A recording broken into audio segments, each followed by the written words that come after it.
So the next up from the court of the seven-headed serpent is a sorcerer. And the bump says that sorcerers come in many forms and manipulate their own bodies to better cast the mighty spells they are charged with. Some have many arms, others multiple heads, or countless alterations and terrible improvements. Some self-administered, others by force, based on the whims of the archdevil and their cabal of high sorcerers who lead their chaotic strategy.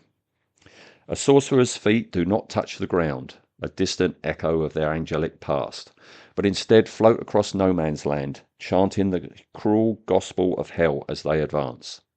Their dark wisdom and cunning make them equally capable of leading one of the court's war bands or acting as advisors to one of the praetors as they stride forth into the mortal realms. So again, a lovely print, a lovely detail. Looking forward to having a go. I noticed something here. The skulls with the left-hand one being empty. I've seen this somewhere before. So yeah, looking forward to it. Again, though, I don't know if the size is right, or I'm just being fooled that, you know, the YouTubes that I've watched on how people go about painting them, they're in close like this, and you don't very often see their fingers, so you just assume it's bigger than it actually is. Yeah, I was expecting him to be a bit bigger. Let's bring that fella back in and then see what I mean. I mean, he is a whacking great big beast anyway, but I suppose that's what it is. Anyway, so that's the figure. That's the base, and I think it goes that way round with the skulls looking forward. So I've just got to glue that to that and then onto a citadel base. I thought, seeing as I'm doing a singular figure this time, I would supplement the video with a mini scratch build.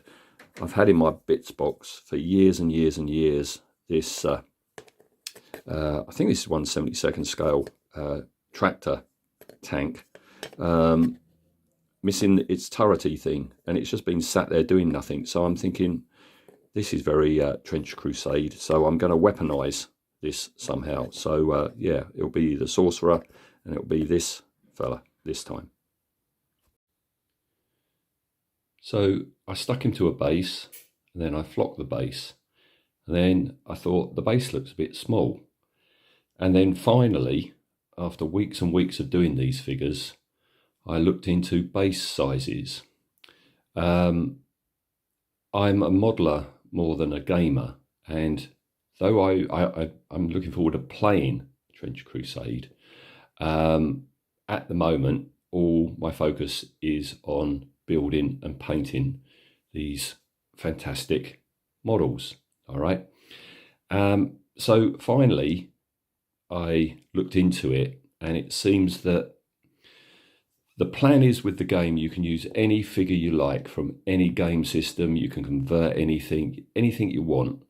The one staple that must stay the same is the base size is very relevant. All right, so you can use whoever, whatever you want, as long as the base size is the one stated in the stats. A fact that I've totally ignored up until now, right?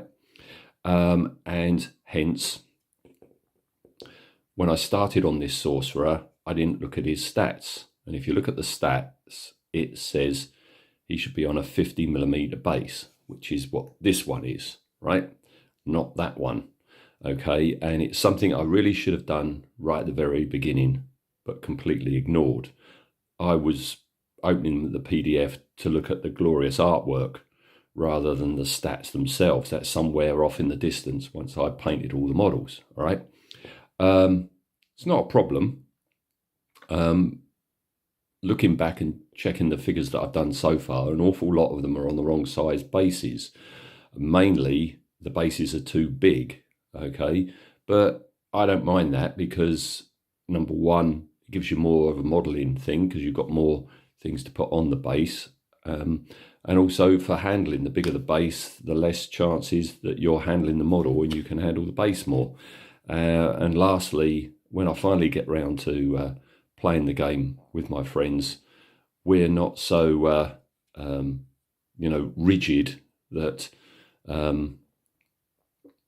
oh, your base is on the wrong size. That's not going to happen.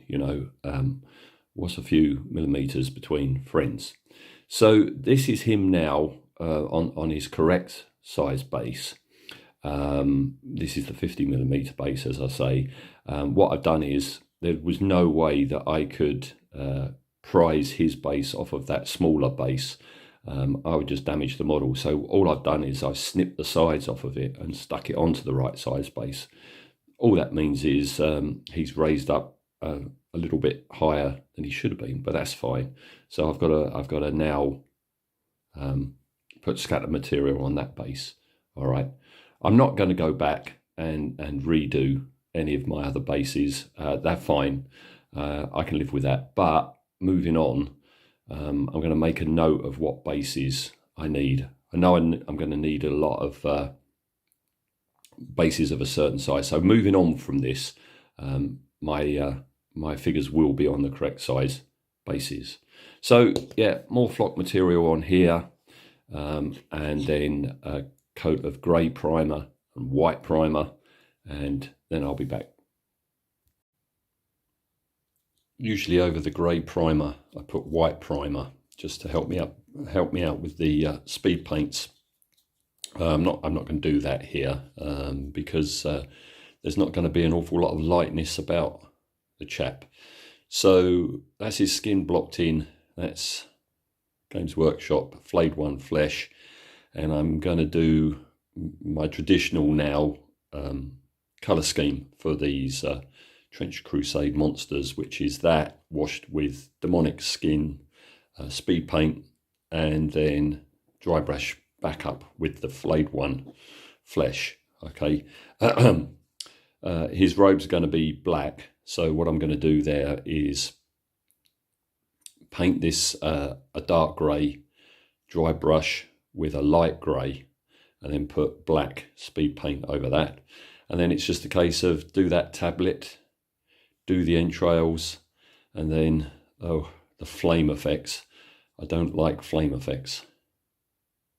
Oh, and of course, the most noticeable bit on him, the entrails, which I'll be doing last, and that skull that he's got jammed up into his rib cage. Yeah, they will be the last things. But I'll come back once I've done the boring bits. All right, so that's the skin lightened right up. I've gone pretty stark highlights, but that's okay because the enamel wash will take that all back. Picked out the intestines in white. I don't know if that's meant to be a snake or not, looking at it now. I've got to look into this. Is that just a cut off bit of entrail, or is that indeed a snake coming out?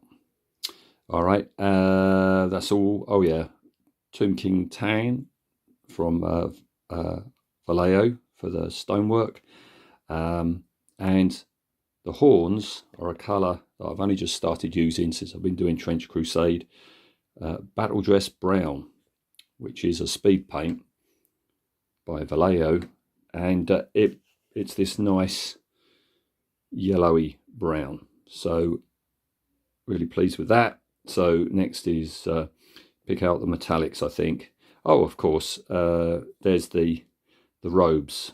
I've gone up through all the greys, and the uppermost areas are now white. So that's ready for some Black Templar.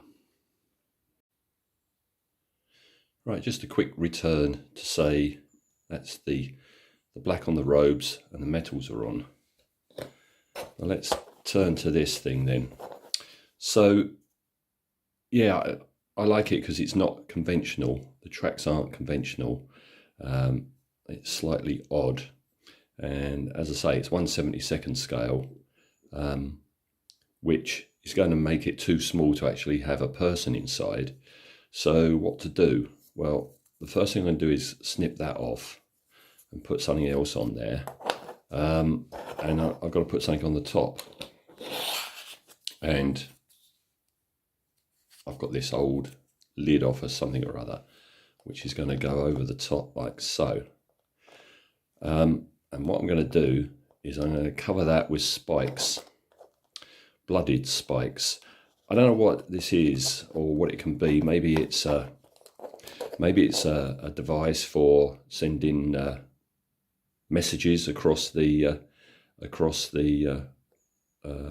battlefield, and the spikes are to stop anyone going near it. I don't know. I just thought it might be fun to just have a little play around. So next thing to do is just drill loads of holes in that and spike it up. And yeah, I'll show you next what that looked like. All right, flames are blocked in. I'm not far off now, and I think I'm gonna not use the whole Goon's Grime Ichor of the Damned wash over everything. I mean, I'm enjoying what I'm doing with this grim dark style, but some of them are incredibly dark, like these fellas, right? And I'm thinking maybe I should have had the skin a tad lighter to offset the darkness of all the rest of it. So I think with this fella, I am going to use a villainy ink, but I'm going to use the red one, because in the illustration he looks almost boiled. His skin looks almost boiled. So I'm going to put some of the crimson that I've got. I'll be coming back with that shortly. All I've got to do now is wash the intestines with a grey, so we get that greyish tint to them. As you see, I've picked out the skulls in white, and I'm going to use that Bag of Bones speed paint for them. Just got to paint the scatter material and then put the speed paint over that. All right, so almost there with him.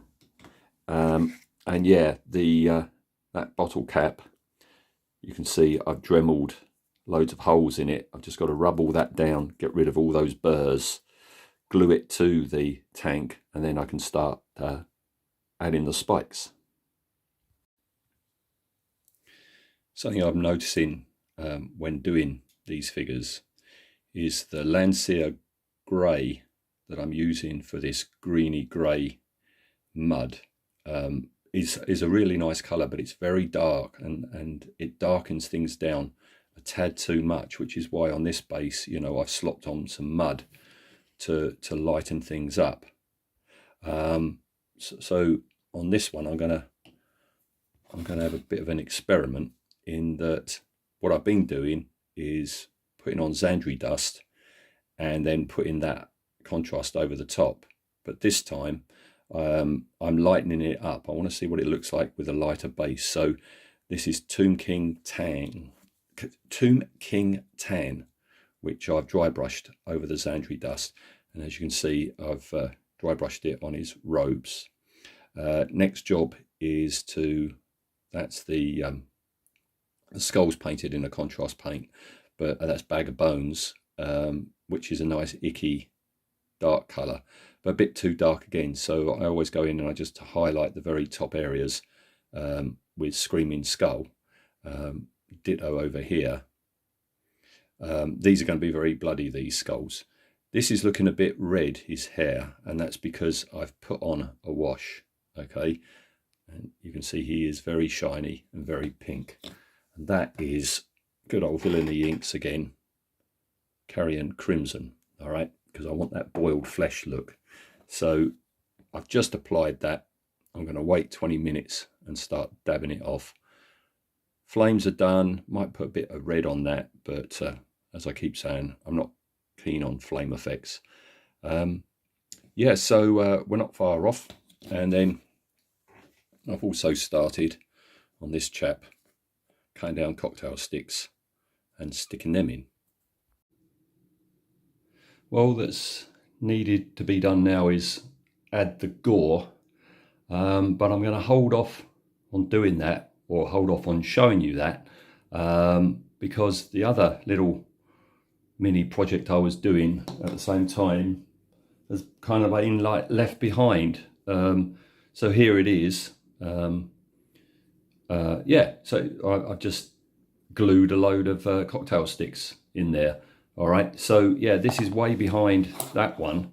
So I'm going to pause on doing that, get some grey primer on, go through. I think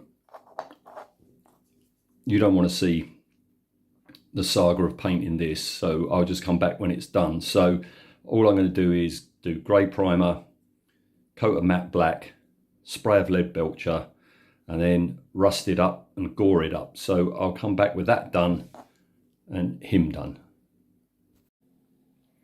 Real micro update before I come back with it finished.